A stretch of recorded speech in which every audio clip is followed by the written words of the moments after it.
Last lecture में हम लोगों ने बिगिन किया था, डायमेंशन हम लोगों के स्टार्ट हो चुके थे और हमने डायमेंशन देखे हमारे पास बिजनेस एनवायरनमेंट कैसे कैसे घिरा हुआ है, क्या क्या उसके डायमेंशन थे।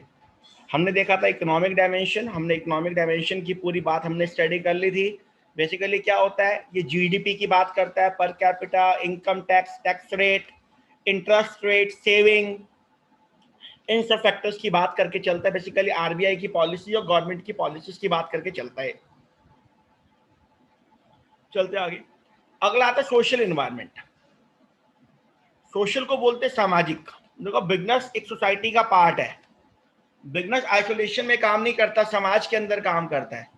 तो हम किस समाज में रहते हैं, वहां के एरिया में, उस कंट्री में, उस पर्टिकुलर डिस्ट्रिक्ट में, उस स्टेट में किस कम्युनिटी के लोग हैं। लेट अस सपोज किसी पर्टिकुलर एरिया के अंदर दीपावली के टाइम में हिंदू लोग ज्यादा रहते हैं, तो वहां दीपावली के प्रोडक्ट ज्यादा बिक के चलेंगे, उस तरीके से प्रोडक्ट बिकेगी।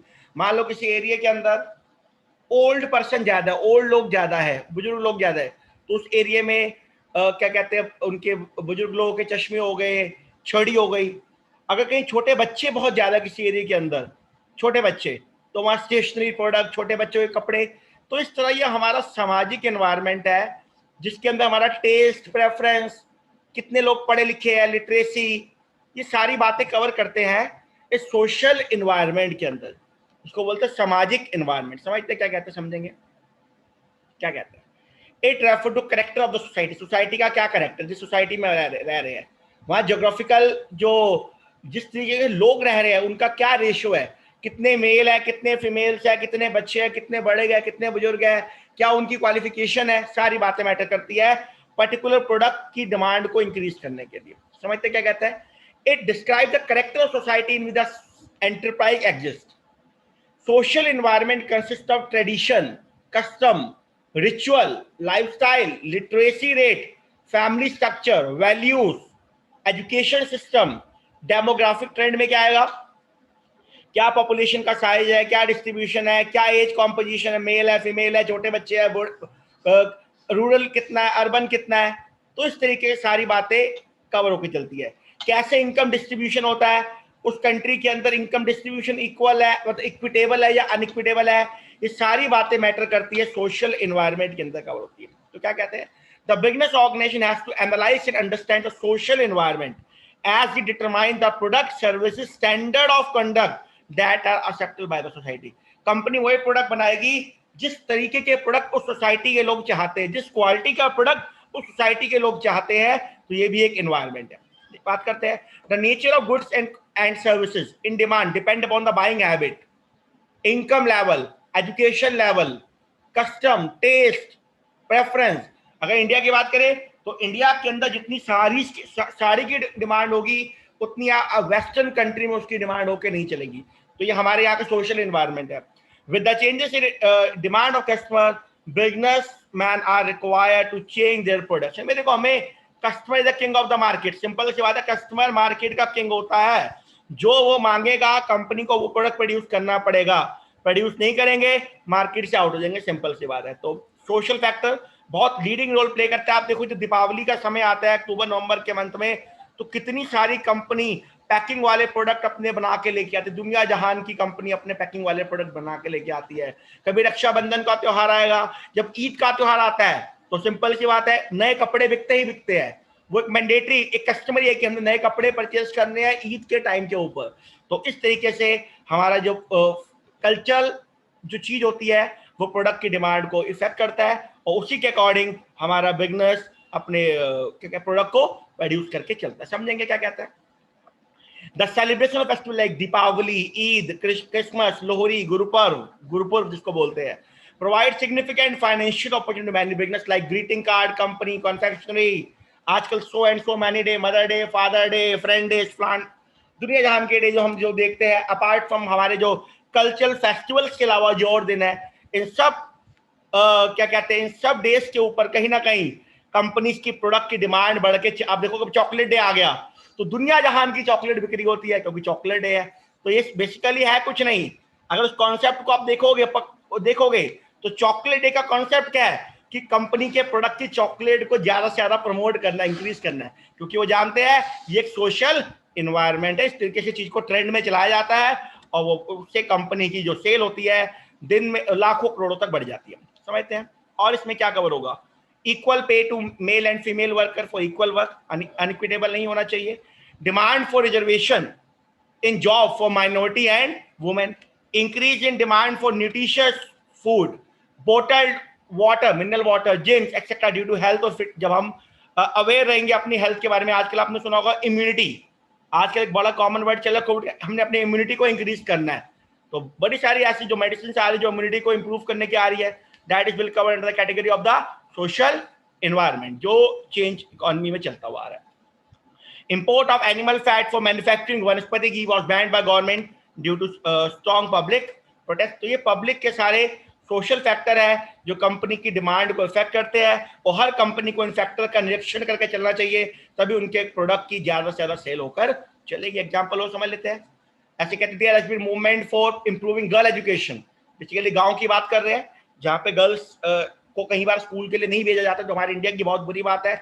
This will lead to increase in the demand for school dress, book, stationery and so on। तो ये था हमारा सोशल फैक्टर। आइए बात करते हैं टेक्नोलॉजिकल एनवायरनमेंट की। टेक्नोलॉजी के अंदर बैठ के टेक्नोलॉजी की बात कर रहे हैं। यहीं आज से 2 साल पहले होते तो हम बिल्कुल बोर्ड पे, आप लोग क्लास में बैठे होते और हम बोर्ड पे पढ़ा रहे होते आप लोगों को, लेकिन टेक्नोलॉजी का सहारा लेते हुए, टेक्नोलॉजी को इस्तेमाल करते हुए जो इन्वायरमेंट में चेंजेस आए उसको अब हमें कोप अप करके चलना ही पड़ेगा, कोई ऑप्शन नहीं है। अगर रिजिड हो जाएगी सेंटर पे बैठ के पढ़ाएंगे या आप सेंटर पे आगे पढ़ेंगे तो पॉसिबल नहीं है, इन्वायरमेंट ही ऐसा नहीं है। तो ये होता है टेक्नोलॉजिकल इन्वायरमेंट। जब टेक्नोलॉजी में चेंज आएगा हमको अपने आप को अडेप्ट करना पड़ेगा।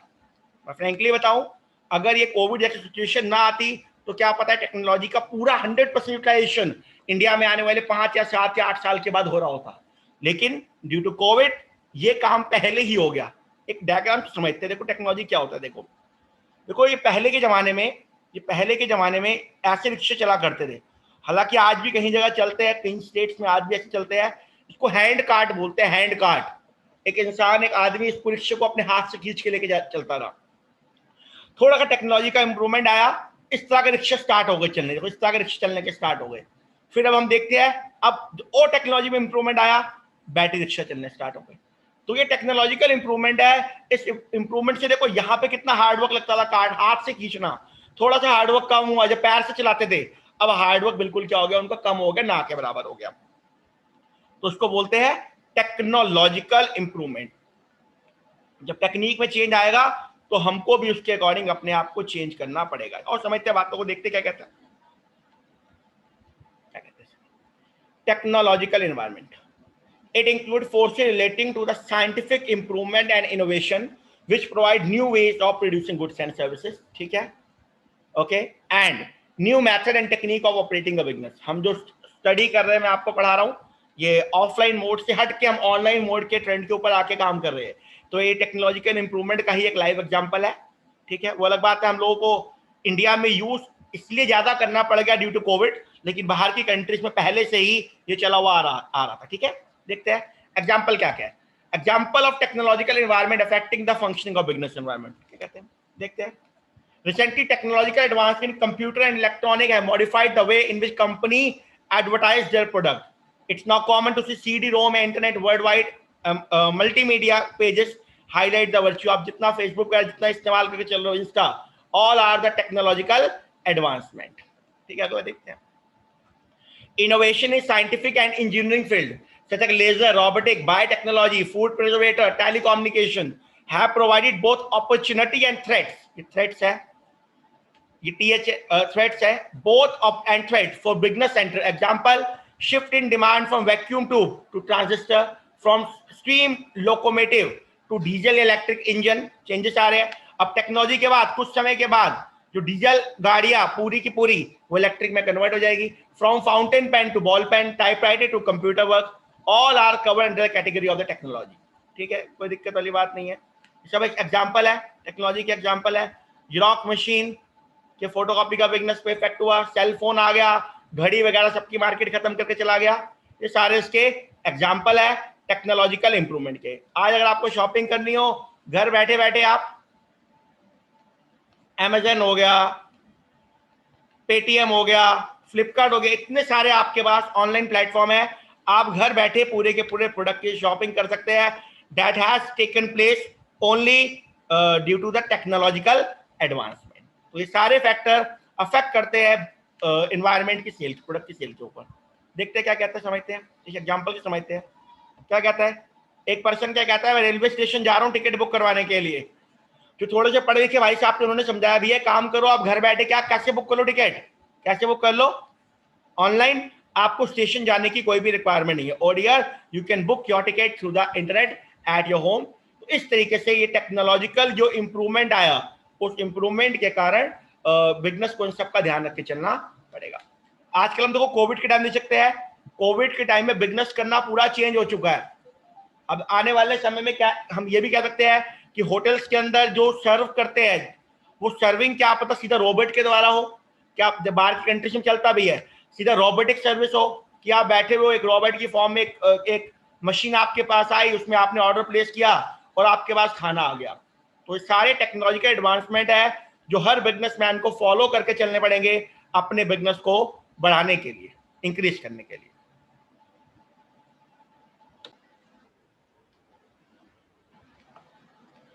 कहते हैं पॉलिटिकल एनवायरनमेंट क्या होता है। बेसिकली यहां देखा जाता है कि जिस कंट्री के अंदर हम बिजनेस ऑपरेट करने जा रहे हैं या जिस कंट्री में हमारा बिजनेस चल रहा है, तो वहां जितनी भी एमएनसी कंपनी वो चेक करती है वहां की पॉलिटिकल पार्टी कैसी है, क्या पॉलिटिकल पावर पार्टी की पूरी पावर है या नहीं है, क्या वो उसकी स्टेबिलिटी है या नहीं है, क्या उसकी वहां प्रॉपर चलती है या नहीं है, गठबंधन की सरकार तो नहीं है कि दो चार मिलके पार्टी मिलके सरकार तो नहीं बना रही वहां पे। ये सब बातें देखी जाती है जब भी कोई बाहर से कंपनी किसी और कंट्री के अंदर बिजनेस करने के लिए जाती है, क्योंकि वहां पे huge amount of investment involve होती है।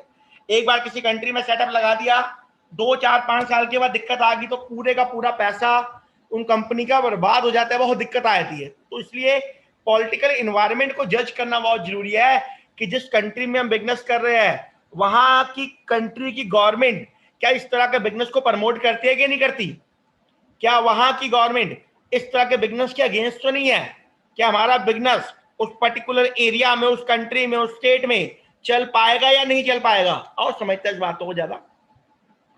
Political environment include political conditions such as political stability, types of government, कैसी गवर्नमेंट है, वहां के नेता कैसे है, प्राइम मिनिस्टर की क्या पावर है वहां पे, मतलब कितनी बार उनकी सरकार प्रॉपर तरीके से काम कर पा रही है या नहीं कर पा रही, मतलब उस कंट्री में यार लैग पुलिंग तो नहीं है ना, ये सारी बातें वो देखती है जो बाहर से कंट्री आके किसी पर्टिकुलर कंट्री में बिजनेस करने जा रही है। तो क्या कहते हैं समझते हैं। Political environment include political condition, political stability, types of government, single party government या multi party. Multi party government क्या होता है, इसको बोलते हैं गठबंधन की सरकार, 2 3 गवर्नमेंट मिलकर अपनी गवर्नमेंट बना रही है तो बड़ी प्रॉब्लम आती है, क्योंकि पावर नहीं, जब तक एक पार्टी के पावर नहीं होगी वो ढंग से डिसीजन मेकिंग नहीं कर पाएगी। ठीक है। कॉन्स्टिट्यूशन ऑफ कंट्री, वहां कैसा कॉन्स्टिट्यूशन है, कैसा संविधान है वहां का, डेमोक्रेटिक कंट्री है, कैसी कंट्री है। Attitude of ruling party toward different group of society, क्या उनका नेचर है, क्या एटीट्यूड है, वो बिजनेस को प्रमोट करने देते हैं कि नहीं देते, क्या उनका बिहेवियर है, सारी बातें देखी जाएगी। Philosophy of political party, ideology of government, उनकी फॉरेन पॉलिसी कैसी है, जो उनके फॉरेन मिनिस्टर है उनका क्या रिलेशन है वर्ल्ड की अलग अलग कंट्रीज के साथ, उनका पास्ट ट्रैक रिकॉर्ड क्या है, ये सारी बातें देखी जाती है। तो foreign policy of government, relation of country with other country, profile of political leader and so on. तो ये सब कवर होता है पॉलिटिकल एनवायरनमेंट में, क्योंकि जिस कंट्री में बिजनेस करने जा रहे हैं उस कंट्री के रूल रेगुलेशन को फॉलो करना पड़ेगा, और रूल रेगुलेशन पॉलिटिकल पार्टी के द्वारा ही कहीं ना कहीं बनाए जाते हैं। तो समझते क्या कहता है, the political environment has ट्रेमेंडस effect on functioning of business. So business firm must scan, भैया स्कैन कर लो, भैया आप एक तालाब में जा रहे हो, अब उसमें आपको उन सबके साथ डील करना पड़ेगा, आप उनसे बाहर एक्स्ट्रा अलग से काम नहीं कर सकते, आपको उनके साथ चलना पड़ेगा। तो अगर आपको लगता है आप उनकी पॉलिसीज को समझ पा रहे हो, उनकी पॉलिसी को अंडरस्टैंड कर पा रहे हो, आपके फेवर में है, तो उस कंट्री में जाओ, अदरवाइज भैया मत जाओ, सीधी सी बात है। ठीक है, देखते हैं। The political environment has ट्रेमेंडस impact on functioning of business, so business firm must scan this environment very carefully and adjust themselves according। अगर एडजस्ट कर सकते तो ही जाना भैया, क्योंकि वो कंट्री आपके कारण अपने पूरे कंट्री के रूल को चेंज नहीं करेगी। ठीक है, बात क्लियर हो गई। Whenever there is political stability, it increases। जब जब पता पॉलिटिकल स्टेबिलिटी है तो जो कंपनी बिजनेस कर रही है, ऑपरेट कर रही है, उनको दिक्कत नहीं आएगी। उनको पता है हमारी गवर्नमेंट, जो यहाँ की गवर्नमेंट है, वो हर तरह के बिजनेस को सपोर्ट करके चलती है। तो it increases the confidence of businessman to invest in long term project for growth and development of the economy. तो जब लॉन्ग टर्म प्रोजेक्ट में पैसा इन्वेस्ट होगा तो उसके बेनिफिट क्या मिलेंगे? उस देश को बेनिफिट क्या मिलेंगे? उस स्टेट को बेनिफिट क्या मिलेंगे? वहां के लोगों को रोजगार मिलेगा, एम्प्लॉयमेंट मिलेगा, पॉवर्टी खत्म होगी, लोगों का स्टैंडर्ड ऑफ लिविंग बढ़ेगा, ये सारी बातें बढ़ती है, सब बेनिफिट होते हैं। The attitude of government representative toward business may have either positive और नेगेटिव। तो सारी बातें हमें जज करनी पड़ेगी। एग्जांपल समझते हैं। 1977 की बात है। उस समय कोका कोला को इंडिया से बाहर जाना पड़ा था। तब जनता गवर्नमेंट, जिनको अब बीजेपी के नाम से जाना जाता था, उनको जनता गवर्नमेंट थी ये, इनका नाम जनता गवर्नमेंट हुआ करता था उस जमाने में। तो इनकी उस समय कोका कोला से 1977 के दौरान की बात है, इनकी उनसे नहीं बनी, आपस में बातचीत नहीं हुई, तो उनको वापसी अपना पूरा प्लांट इंडिया से बाहर लेके जाना पड़ा। फिर 1991 के बाद दोबारा वो इंडिया में उन्होंने अपना बिजनेस ऑपरेट किया। तो एक बार उनको इंडिया से बाहर जाना पड़ा था क्योंकि उनकी उस कंट्री के जो प्रोटोकॉल थे, रूल एंड रेगुलेशन थे, वो उन दोनों के आपस में नहीं मिल पा रहे थे, बात नहीं बन पा रही। समझते क्या कहता है? Janata government came in majority, they adopted strict policy against MNC and as a result force the Coca Cola company and IBM to move out of India. अभी समझेंगे 1951 से लेकर 1991 तक का क्या हाल था और 1991 के बाद क्या हुआ। हालांकि आप पूरा पढ़ोगे इसको अपनी इकोनॉमिक्स के अंदर, चैप्टर नंबर 3 मिलेगा आपको, इकोनॉमिक डेवलपमेंट, वहां पूरा पढ़ोगे। लेकिन मेरे इस चैप्टर में जिक्र आ रहा है कि इन्वायरमेंट ने कैसे इफेक्ट किया हमारे पूरी इंडियन इकोनॉमी को, तो पढ़ाऊंगा। 51 से 91 में क्या चल रहा था, 91 में ड्रास्टिक क्या चेंज आया और क्यों चेंज करना पड़ा हम लोगों को, ये सारी बातें बताऊंगा। हालांकि आपका इकोनॉमिक्स से पूरा चैप्टर है इसके ऊपर, आपको वहां पढ़ने को बहुत कुछ मिलेगा इसके बारे में। ठीक है, अब बात करते हैं, आगे समझेंगे। Political example of political environment affecting the functioning of business. Example समझते हैं। हैदराबाद की जो गवर्नमेंट है, उन्होंने बिल्कुल आईटी को बहुत प्रमोट किया। कभी कभी हैदराबाद को साइबर सिटी के नाम से, साइबरबाद के नाम से भी बुला दिया जाता है, क्योंकि वहां की गवर्नमेंट ने प्रमोट करते हैं इसके बारे में। क्या due to change in political scenario government, बड़ी बड़ी कंपनियों को इंडिया से बाहर जाना पड़ा था एक जमाने में। ठीक है, जैसे हम कहते हैं क्या नाम है, जम्मू कश्मीर के अंदर बहुत सारे इंसर्जेंसी टेररिज्म होकर चलता है, तो वहां का बिजनेस कहीं ना कहीं इफेक्ट होता है।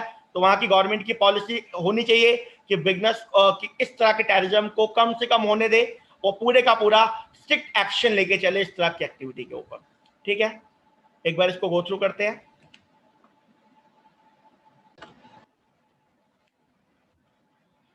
जो लास्ट डायमेंशन हम कवर करेंगे वो है लीगल इन्वायरमेंट। लीगल का बेसिकली मतलब हम बात करते हैं लॉ की।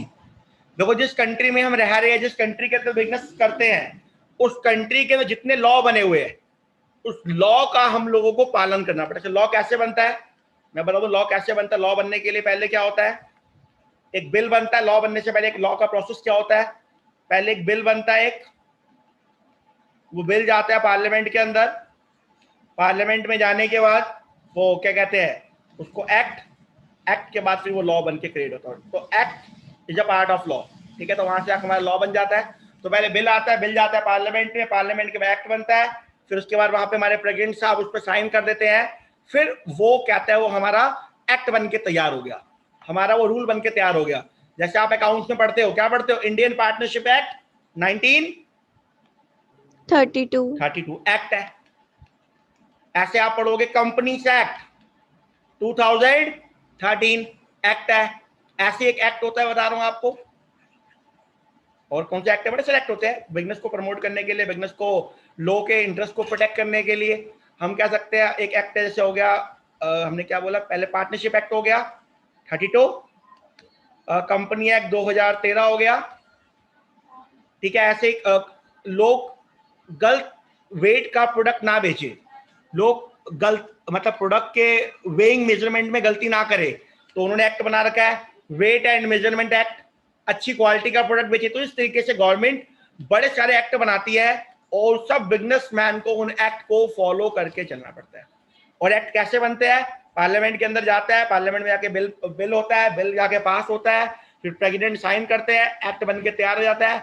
और हर कंट्री को, हर बिजनेस एंटिटी को, चाहे हमारे यहाँ की हो बाहर की हो, उस एक्ट को, उस रूल को, उस लॉ को मान के चलना पड़ता है।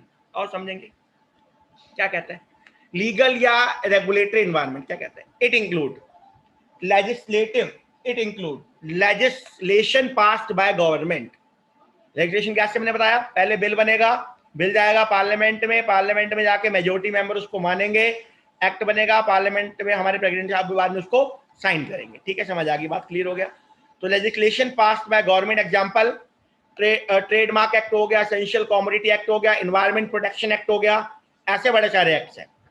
Administrative order issued by the government authority. अभी आजकल देखो जो किसानों की लड़ाई चल रही है, वो भी पार्लियामेंट में एक्ट पास किया हुआ है कोई ना कोई, लेकिन हमारे फार्मर भाई लोग हैं वो उसके अगेंस्ट है। गवर्नमेंट उसको गवर्नमेंट ने कहा हम तो मानेंगे, लेकिन फार्मर लोग अगेंस्ट है, तो अभी तक लड़ाई चल रही है, क्योंकि उनको पता है अगर देश में एक बार लॉ एप्लीकेबल हो गया तो हमें मानना ही पड़ेगा, हम उसके कुछ नहीं कर सकते। तो इसलिए अभी तक वो पिछले 6 महीने से उस एक्ट के अगेंस्ट अड़े पड़े कि हमें इस एक्ट को फॉलो नहीं करवाना हमारे ऊपर। ठीक है, अभी चल रहा है, बात चल रही है, कोर्ट में डिसीजन चल रहा है, देखेंगे क्या होगा। अगला point, decision rendered by various agency at level of central, state या लोकल गवर्नमेंट। समझेंगे इसमें क्या क्या होता है, एग्जाम्पल से समझते हैं। एग्जाम्पल क्या क्या? Example of legal environment affecting the function of business. Example, according to weight and measurement act, every eatable product must clearly bear a green dot. आपने देखा होगा वेजिटेरियन प्रोडक्ट के ऊपर ग्रीन डॉट होता है, एक्ट में क्या रखा है? The government of India has ban advertisement of alcoholic product, इसका एक्ट बना हुआ है। Mandatory to give statutory warning on the packet of cigarette. कभी देखिए सिगरेट के प्रोडक्ट पे लिखा होता है it is injurious to health, लिखना जरूरी है, उसके बिना वो सिगरेट जैसे प्रोडक्ट को मार्केट में सेल नहीं कर सकते। हम कभी भी, हमने टीवी में देखा होगा कि लिकर की ऐड आ रही, कभी टीवी में देखो लिकर की ऐड नहीं दिखेगी कभी आपको। क्या कहता है, गवर्नमेंट ने बैन किया हुआ है अल्कोहलिक प्रोडक्ट को, कभी भी न्यूज चैनल या कभी भी क्या नाम है टेलीविजन पे कभी भी आपको उसकी ऐड देखने को नहीं मिलेगी, क्योंकि वो बैंड है, वो एक्ट के द्वारा मना किया हुआ है। ठीक है, आगे चलते हैं और एग्जाम्पल समझते हैं। 1992 में सेवरल कंपनीज को कानपुर में ऑर्डर दिया था, सुप्रीम कोर्ट ने क्लोज कर दिया जाएगा क्योंकि वो गंगा रिवर को पॉल्यूट कर, उन्होंने एक्ट बना दिया, उसके लिए भी होली रिवर एक्ट बना के चल दिया था। तो इस तरीके से इन सब बातों को, रूल रेगुलेशन को फॉलो करके चलना पड़ेगा। यह था लीगल या रेगुलेटरी एनवायरनमेंट।